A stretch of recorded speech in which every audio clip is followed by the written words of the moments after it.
প্রলয়ঙ্কারী ঝড়ে মাটির সঙ্গে মিশে আছে অস্থায়ী সব স্থাপনা। অক্ষত বলতে শুধু আছে দুই পাশের দুই জায়ান্ট স্ক্রিন। বাংলাদেশ যুক্তরাষ্ট্রের মধ্যকার ৩ টি-20 ভেন্যুর অবস্থা এখন এমনই। যুক্তরাষ্ট্রের টেক্সাসের হিউস্টনের উপর দিয়ে বয়ে যাওয়া তীব্র ঝড়ে হয়েছে এমনটা।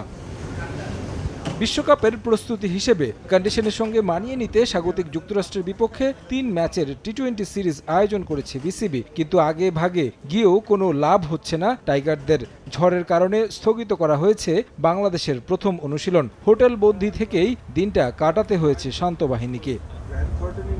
গেল বৃহস্পতিবার সকালে টেক্সাসের হিউস্টনে আঘাত হানে শক্তিশালী ঝড়। কানাডা ও বাংলাদেশের বিপক্ষে সিরিজের জন্য প্রেইরি ভিউ ক্রিকেট কমপ্লেক্স প্রস্তুত করেছিল যুক্তরাষ্ট্র ক্রিকেট বোর্ড। ড্রেসিং রুম সহ বেশ কিছু স্থাপনা বসানো হয়েছিল অস্থায়ীভাবে। সেই ভেন্যু রীতিমতো লন্ডভন্ড হয়ে গেছে শক্তিশালী ঝড়ে। ছড়িয়ে ছিটিয়ে আছে অস্থায়ী স্থাপনাগুলো। ডাগআউট, ভিআইপি টেন্ট মিশে গেছে মাটির সঙ্গে। ক্ষতিগ্রস্ত হয়েছে জায়ান্ট স্ক্রিন ও প্র্যাকটিস নেটও। ম্যাচ লাইভ স্ট্রিমিং এর সব আয়োজনও পণ্ড হয়ে গেছে।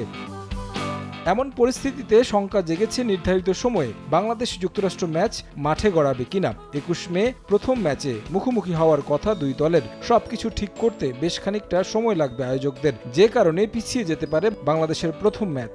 এত কম সময়ের মধ্যে মাঠটি আবারও আন্তর্জাতিক ম্যাচের জন্য প্রস্তুত করতে রীতিমতো অসাধ্য সাধন করতে হবে যুক্তরাষ্ট্র ক্রিকেট বোর্ডকে।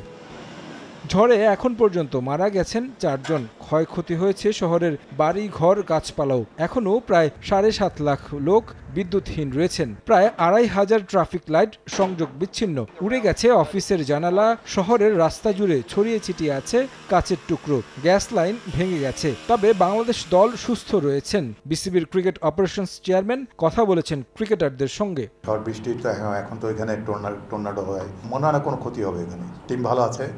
আমি বললাম তাসকিনের সাথে, যেহেতু কালকে সবাই রেস্ট নিয়েছে। আবহাওয়ার উন্নতি হলে রোববার প্রথমবারের মতো অনুশীলনে নামবে টিম বাংলাদেশ। তারেক হাসান শিমুল, সময় সংবাদ।